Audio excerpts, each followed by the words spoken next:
அதிமுகவுடன் சேர்ந்தது தவறு என மதிமுக பொதுச் செயலாளர் வைகோ கூறியதற்கு அதிமுகவினர் மத்தியில் கடும் எதிர்ப்பு கிளம்பியுள்ள நிலையில் தான் அப்படி சொல்லவே இல்லை என மதிமுக பொதுச் செயலாளர் வைகோ அவர்கள் விளக்கமளித்துள்ளார். அப்ப சொல்லுங்க சார், வைகோ சொல்லிருக்காரு, நான் டிஎம்கே பக்கம் போகாம ஏடிஎம்கே பக்கம் போனதான் அரசியல் செஞ்ச பெரிய தப்புன்னு சொல்லிருக்காரு. எப்படி பாருங்க? இல்ல, இப்போ அருமையண்ணன் வைகோ மீது மிகுந்த மரியாதை உள்ளவர் நான். தனிப்பட்ட முறையில் அவருக்கு எனக்கு ரொம்ப பிடிக்கும்.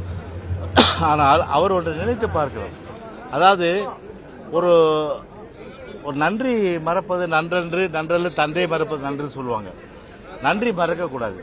அவருடைய கட்சி அன்றைக்கு திராவிட முன்னேற்ற கழகத்தை விட்டு பிரிந்த போது அன்றைக்கு முதலாக அன்னைக்கு பார்த்தா 98ஆம் ஆண்டு அன்னைக்கு கூட்டணியிலே அம்மா அவர்கள் தலைமையில் கூட்டணி சேர்க்கப்பட்டு கிட்டத்தட்ட 5 சீட்டுகள் ஒதுக்கப்பட்டு 3 எம்பி ஆனாங்க.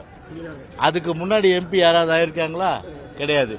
அந்த எம்பி ஆனது மட்டும் இல்லாம அந்த கட்சிக்கே ஒரு அங்கீகாரம் அன்னைக்கு அந்த பம்பர சின்னத்துக்கு அன்னைக்கு அங்கீகாரம் கொடுத்ததே அன்றைக்கு அம்மா அன்னைக்கு கூட்டணியில் இருந்ததாதான். அதே போல அம்மாவோடு சேர்ந்த சில கட்சிகள் அவங்களுடைய மனசுல அன்னைக்கு கஷ்டப்படக்கூடாது யாருன்னு தெரியும் அவங்களுக்கு. இன்னைக்கு நான் பேட்டியில சொல்லும் போது அவங்களுக்கு தெரியும், இன்னைக்கு அம்மாவால தான் எங்க கட்சிக்கெல்லாம் அது அங்கீகாரம் கிடைச்சதுன்னு அவங்களுக்கு தெரியும். நான் பேட்டி பேசும்போது பேட்டி கேட்டுட்டு இருப்பாங்க நிச்சயமா. அப்படி ஒரு அங்கீகாரம் அனைத்து இந்திய அண்ணா திராவிட முன்னேற்ற கழகம் அம்மா அறிவித்த நிலையில் அதையெல்லாம் மறந்துவிட்டு இன்றைக்கு பார்த்தா கொஞ்சம் கூட வாய் கூசாமல் இது போன்று மறைந்த தலைவர் ஒரு கட்சியை இழிவுபடுத்தி பேசுவது என்பது அண்ணனுடைய அந்த ஒரு பண்புக்கு நல்லதல்ல என்பதுதான் நிச்சயமா நான் தெரிவிச்சுக்கிறேன்.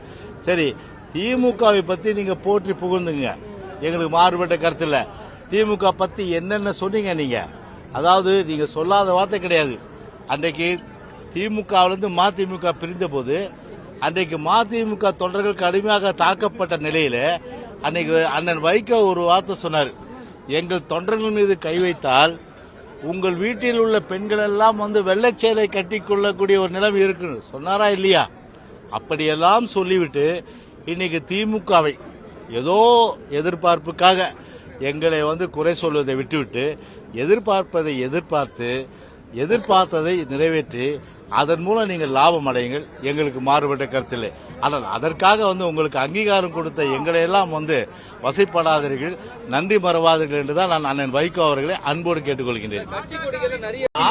அங்கீகாரம் கொடுத்ததே அதிமுக தான், பொதுச் செயலாளர் அப்படின்னு சொல்லி முன்னாள் அமைச்சர் ஜெயக்குமார். அதாவது அரசியல் ரீதியா ஏடிஎம்கோட போய் அலையன்ஸ் வச்சது ஒரு பிள்ளைன்னு சொன்னேன். நான் ஜெயலலிதாவையோ எம்ஜிஆரையோ அண்ணாதிமுக திமுகவிலையோ ஒரு வார்த்தை நான் குறை சொல்லவில்லை. எடுத்த முடிவுகளில் நான் 19 மாதம் கொடா ஜெயிலில் இருந்துவிட்டு 7-8 மாதத்துக்கு பிறகு அதே ஆட்சி நடத்திய கட்சியோடு கூட்டு வைத்தது அரசியல் ரீதியாக பிழை. இதைத்தான் நான் சொன்னேன். அதற்குள்ளாக அதிமுகவில் இருந்து சிலர் என்னை தாறுமாறாக திட்டி பதிவு போட்டுக் கொண்டிருக்கிறார்கள். நான் அதுக்கு பதிலெல்லாம் சொல்லப் போவதில்லை. நாங்கள் அரசியல் எடுத்த முடிவில் அது ஒரு தவறான முடிவாகிவிட்டது அப்படின்னு தான் நான் சொன்னேன். அவர்கள் அதற்காக என் மீது கோபப்பட்டு பதிவுகள் போடுவதை பற்றி நான் கவலைப்படவில்லை. அண்ணா திராவிட முன்னேற்ற கழகத்தில் எனக்கு ரொம்ப ஆச்சரியம், வைகை செல்வன் என்னோட 1.5 மணி நேரம் பேசிட்டு வந்தாரு பிளைட்ல. நல்லா படிப்பாரு, நல்ல அறிக்கைகள் கொடுப்பாரு. அவர் வாயில வரக்கூடாத வார்த்தைகளை சொல்லி என்னை வசைபாடி இருக்கிறார். வாழ்க வைகை செல்வன். கூட்டணி ஆட்சி